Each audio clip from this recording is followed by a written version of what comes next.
गुज़िश्ता रोज़ मकबूजा कश्मीर में भारतीय हुकूमत को हिला कर रख देने वाला वाक़या पेश आया। मकबूजा वादी में ज़िला पुलवामा के इलाके अवंतीपुरा में 70 बसों पर मुश्तमिल भारतीय सिक्योरिटी फोर्सेस का काफिला, जिसमें मजमूई तौर पर 2500 अहलकार सवार थे, बम धमाके का निशाना बन गया। हमला आवर ने 350 किलोग्राम धमाका खेज मवाद इस्तेमाल करते हुए अपनी गाड़ी काफिले से टकरा दी।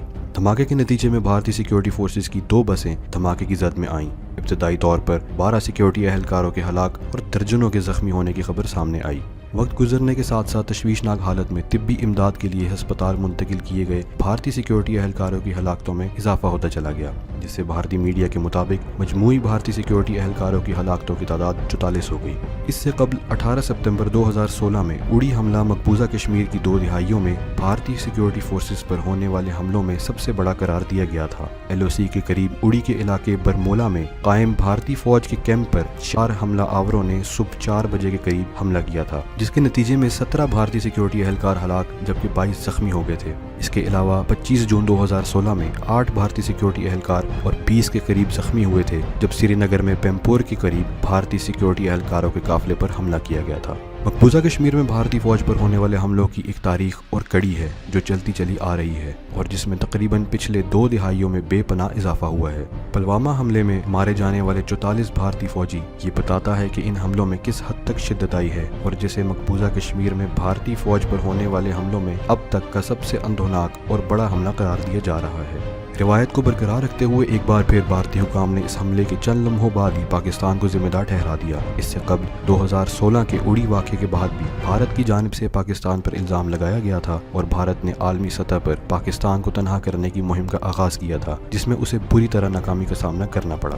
भारत के लिए मकबूजा कश्मीर में हालात सख्त हैं और भारतीय फौज के कंट्रोल में नहीं दिखाई दे रहे। कई दिहाइयों से कश्मीर में काबिज भारतीय फौज ने जहां आज तक लाखों की तादाद में कश्मीरियों को शहीद किया, खवातीन के साथ ज़ियादतें की और पैलेट गन के इस्तेमाल से कश्मीरियों को बेनाई से महरूम किया, इसके रद्द अमल में भारत को पेम्पोर, उड़ी और अब पुलवामा जैसे वाक़यात का सामना करना पड़ रहा है। इनके अलावा भी मुतअद्दिद ऐसे वाक़यात भारतीय फौज के खिलाफ मकबूजा कश्मीर में पेश आ चुके हैं।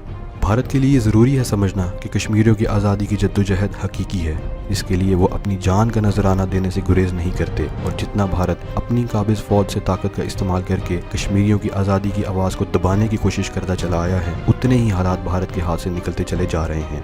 रवां बरस अप्रैल के अंदर भारत में आम इंतखाबात होने जा रहे हैं। भारत इंतहा पसंदी जमात हमेशा की तरह एक बार फिर पाकिस्तान मुखालिफ इलेक्शन मुहिम चलाने की तरफ गामजन नजर आती हैं। इस बात को भी नज़रअंदाज नहीं किया जा सकता कि भारत सिफारती महाज पर पाकिस्तान को नीचा दिखाने के लिए किसी भी हद तक जा सकता है। भारत में जहां हिंदू इंतहा पसंदी उरूज पर है, वहीं नरेंद्र मोदी के लिए आने वाले आम इंतखाबात में हिंदू इंतहा पसंद नज़रिए को परवान चढ़ाने, इंतखाबात में पाकिस्तान के खिलाफ जहर उगल कर हिंदू अक्सरियत की हिमायत हासिल करने और आलमी महाज पर पाकिस्तान को नीचा दिखाने के लिए भारत किसी किस्म के ओछे हथकंडों से गुरेज नहीं कर सकता। उड़ी हमले को बहाना बनाकर भारत ने कश्मीरियों की आज़ादी की तहरीक को मुतनाज़ करने के साथ साथ पाकिस्तान को दुनिया में तनहा करने की कोशिश की। वहीं इस बात को नज़रअंदाज नहीं किया जा सकता कि हालिया भारतीय फौज पर हमले को लेकर भारत एक बार फिर कश्मीरियों की तहरीक आज़ादी को मुतनाज़ बनाकर आलमी महाज पर पाकिस्तान के खिलाफ नया प्रोपेगेंडा शुरू करने जा रहा है, जो अब भारत की पुरानी रवायत बन चुकी है। बादशाह भारतीय हुकाम कल के वाक़े पर पाकिस्तान को पहले ही जिम्मेदार ठहरा चुका है। वहीं ये देखना होगा कि इस मरतबा भारत क्या दलील पेश करके पाकिस्तान के खिलाफ दुनिया के सामने ढिंढोरा पीटेगा।